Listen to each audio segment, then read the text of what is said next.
ঈদের দিন বিকাল থেকে আমি প্র্যাকটিস শুরু করছি, এরকম আমার অনেক দিনে গেছে। ইভেন ঈদের জামা কাপড় না কিনে আমি খেলার জিনিস কিনছি, এরকমও অনেক বছর গেছে। যখন একদম শুরুর দিকে এরকম অনেক বছর হয়ে গেছে যেদিন আমি ঈদের দিনে বিকালবেলা থেকে প্র্যাকটিস শুরু করতাম। মানে ওরকম বেশি টাইম ফ্রেন্ড দিতাম না, শুধু খেলা নিয়ে থাকতাম। খেলা প্র্যাকটিস বলেন, রানিং বলেন, যে কোনো খেলা নিয়ে অলওয়েজ থাকতাম। ঈদ এরকম খুব কম হয়ে গেছে।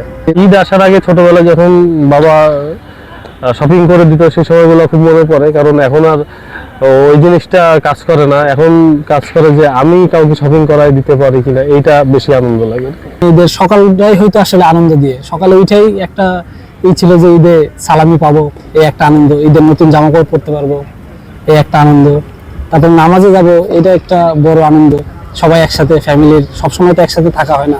ভাইয়ারা ম্যাক্সিমাম টাইমে বাইরে থাকতো, ঈদে আসতো, ওই সময়টা আসলে অনেক এনজয় করতাম। ঈদের দিন বিকাল থেকে আমি প্র্যাকটিস শুরু করছি, এরকম আমার অনেক দিনে গেছে।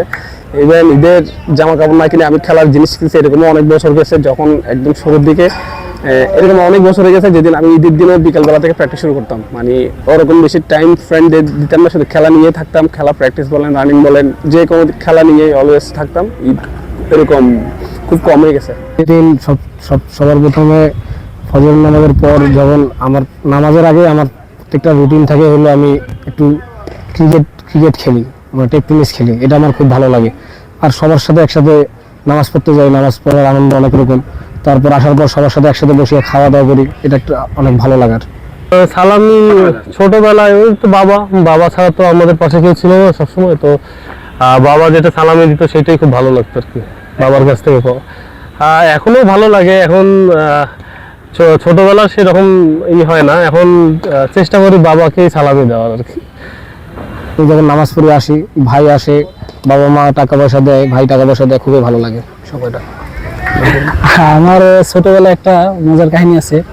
ছোটবেলায় আমার ভাইয়া যখন চাকরি করতে তো বাইরে থাকতো, আসলে তখন তো ছোট, বুঝতাম না, কম বুঝতাম। তো আমাদের 2 টাকা 5 টাকা এগুলো বেশি দিত আব্বু আম্মু। তো ভাইয়া আইসা ঈদের দিনে টাকা নিয়ে আসতো 50 টাকা 100 টাকা এবং 2 টাকা 5 টাকা এগুলো থাকতো। নিয়ে বলছে এখান থেকে যে কোনো একটা 2টা নিতে পারবে। তো আমি চিন্তা করতাম যে সবসময় তো এই টাকাগুলাই নিয়ে, ওই টাকাগুলা কি আমার আসলেই কি ওগুলো টাকা? আমি এই জন্য 2 টাকা 5 টাকা এগুলো বেশি নিতাম। ভালো লাগার আপনার জন্য। তখন তো আর বুঝতাম না যে ওইগুলো বেশি টাকা। সালামি ভাইতে হচ্ছে আব্বা আম্মুর কাছে সবচেয়ে বেশি ভালো লাগতো। ওরা মানে 50 টাকা 100 টাকা দিলে ওটা অনেক বেশি মতো, অনেক যত্ন করে মানে রেখে দিতাম। ওটা অনেক বেশি ভালো লাগতো। এই জিনিসটা অনেক বেশি আনন্দ দেয়। সালামি পাইতে আনন্দ অনেক লাগতো, এখন আসলে দিতে অনেক ভালো লাগে। অনেক হাসতে আছে।